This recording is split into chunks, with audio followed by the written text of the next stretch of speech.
August ತಿಂಗಳಿನಲ್ಲಿ ಗ್ರಹಗಳ ಚಲನೆಯಲ್ಲಿ ಮಹತ್ತರ ಬದಲಾವಣೆಗಳು ನಡೆಯಲಿದ್ದು, ಪ್ರಮುಖವಾಗಿ ಆಗಸ್ಟ್ ಶುಕ್ರನು ಸಿಂಹ ರಾಶಿಯನ್ನ ಪ್ರವೇಶಿಸಲಿದ್ದಾನೆ. ಜ್ಯೋತಿಷ್ಯ ಶಾಸ್ತ್ರದ ಪ್ರಕಾರ ಸಿಂಹ ರಾಶಿಯು ಶುಕ್ರನಿಗೆ ಶತ್ರು ವಲಯವಾದರೂ ಈ ಬಾರಿ ಕೆಲವು ರಾಶಿಗಳಿಗೆ ಶುಭ ಫಲಗಳು ಲಭಿಸುವ ಸಾಧ್ಯತೆ ಇದೆ.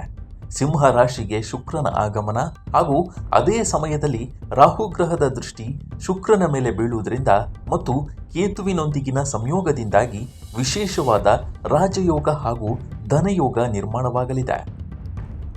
ಈ ಅಪರೂಪದ ಗ್ರಹಗಳ ಸಂಯೋಜನೆಯಿಂದಾಗಿ ಕೆಲ ರಾಶಿಗಳಿಗೆ ಬಂಪರ್ ಅದೃಷ್ಟ ದೊರಕಲಿದೆ. ಮೊದಲನೇದಾಗಿ ಮೇಷರಾಶಿ. ಈ ರಾಶಿಯವರಿಗೆ ಶುಕ್ರನ ಸಂಚಾರವು ಕನಸಿನಲ್ಲೂ ಊಹಿಸದಂತಹ ಅದೃಷ್ಟವನ್ನು ತಂದುಕೊಡಲಿದೆ. ರಾಹು 5ನೇ ಮನೆಯಲ್ಲಿ ಶುಭ ಸ್ಥಾನದಲ್ಲಿ ಇರುವುದರಿಂದ ಉದ್ಯೋಗ ಕ್ಷೇತ್ರದಲ್ಲಿ ಭಾರೀ ಯಶಸ್ಸು ಕಾದಿದೆ. ನಿರುದ್ಯೋಗಿಗಳಿಗೆ ಹಲವಾರು ಉದ್ಯೋಗ ಅವಕಾಶಗಳು ಹುಡುಕಿಕೊಂಡು ಬರಲಿದ್ದು, ಪ್ರಸ್ತುತ ಉದ್ಯೋಗದಲ್ಲಿ ಇರುವವರಿಗೆ ಅತ್ಯುತ್ತಮ ಅವಕಾಶಗಳೊಂದಿಗೆ ಬೇರೆ ಕಡೆಗೆ ಬದಲಾಗುವ ಯೋಗವಿದೆ. ಎರಡನೆಯದಾಗಿ ವೃಷಭ ರಾಶಿ.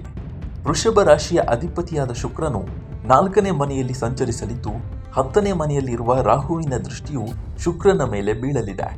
ಇದು ಉದ್ಯೋಗಿಗಳಿಗೆ ಬಡ್ತಿ, ವೇತನ ಹೆಚ್ಚಳ ಹಾಗೂ ಬಹು ನಿರೀಕ್ಷಿತ ವರ್ಗಾವಣೆಗೆ ಅತ್ಯುತ್ತಮ ಅವಕಾಶವನ್ನು ಸೃಷ್ಟಿಸಲಿದೆ. ಮೂರನೆಯದಾಗಿ ಕರ್ಕಾಟಕ ರಾಶಿ. ರಾಹುವು ಈ ರಾಶಿಯ ಧನಸ್ಥಾನವನ್ನು ದೃಷ್ಟಿಸುತ್ತಿರುವುದರಿಂದ ಕರ್ಕಾಟಕ ರಾಶಿಯವರು ಯಾವುದೇ ಕ್ಷೇತ್ರದಲ್ಲಿ ತೊಡಗಿದರೂ ನಿರೀಕ್ಷೆಗೂ ಮೀರಿದ ಪ್ರಗತಿಯನ್ನು ಸಾಧಿಸಲಿದ್ದಾರೆ. ವಿದ್ಯಾರ್ಥಿಗಳು ಹಾಗೂ ಉದ್ಯೋಗಾಕಾಂಕ್ಷಿಗಳಿಗೆ ಸ್ಪರ್ಧಾತ್ಮಕ ಪರೀಕ್ಷೆಗಳು ಮತ್ತು ಸಂದರ್ಶನಗಳಲ್ಲಿ ಅದ್ಭುತ ಯಶಸ್ಸು ಕಾದಿದೆ. ನಾಲ್ಕನೆಯದಾಗಿ ಸಿಂಹರಾಶಿ. ಸಿಂಹರಾಶಿಯ ಶುಕ್ರನ ಸಂಚಾರ ನಡೆಯಲಿದ್ದು, 7ನೇ ಮನೆಯಿಂದ ರಾಹುವಿನ ದೃಷ್ಟಿ ಬೀಳುವುದರಿಂದ ವಿದೇಶದಿಂದ ಆದಾಯ ಬರುವ ಯೋಗವಿದೆ. ಸ್ವಲ್ಪ ಪ್ರಯತ್ನ ಪಟ್ಟರೆ ಉದ್ಯೋಗಿಗಳಿಗೆ ಹಾಗೂ ನಿರುದ್ಯೋಗಿಗಳಿಗೆ ವಿದೇಶದಲ್ಲಿ ಕೆಲಸ ಮಾಡುವ ಅವಕಾಶ ಒಲಿದು ಬರಲಿದೆ. 5ನೇದಾಗಿ ತುಲಾರಾಶಿ. ತುಲಾರಾಶಿಯ ಅಧಿಪತಿಯಾಗಿರುವ ಶುಕ್ರನು ಲಾಭದ ಮನೆಯಲ್ಲಿ ಸಂಚರಿಸುವುದು ಒಂದು ಅದ್ಭುತ ರಾಜಯೋಗವಾಗಿದೆ.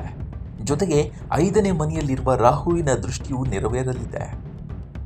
ಸಮಾಜದಲ್ಲಿ ಅತ್ಯಂತ ಪ್ರಸಿದ್ಧ ಹಾಗೂ ಪ್ರಭಾವಿ ವ್ಯಕ್ತಿಗಳೊಂದಿಗೆ ನೀವು ನಿಕಟ ಸಂಬಂಧವನ್ನು ಬೆಳೆಸುವಿರಿ.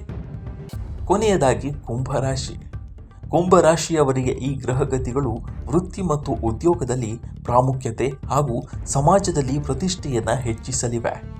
ರಾಹುವಿನ ಶುಭ ದೃಷ್ಟಿಯಿಂದಾಗಿ ಉನ್ನತ ಅಧಿಕಾರ ಅಥವಾ ಸ್ಥಾನಮಾನ ದೊರೆಯುವ ಸಾಧ್ಯತೆ ಇದೆ. ನಿಮ್ಮ ರಾಶಿ ಯಾವುದು ಅನ್ನೋದನ್ನು ಕಾಮೆಂಟ್ ಮೂಲಕ ತಿಳಿಸಿ. ನಮ್ಮ ಈ ವಿಡಿಯೋ ಇಷ್ಟವಾದರೆ ಲೈಕ್ ಮಾಡಿ, ಶೇರ್ ಮಾಡಿ. ನಮಸ್ಕಾರ.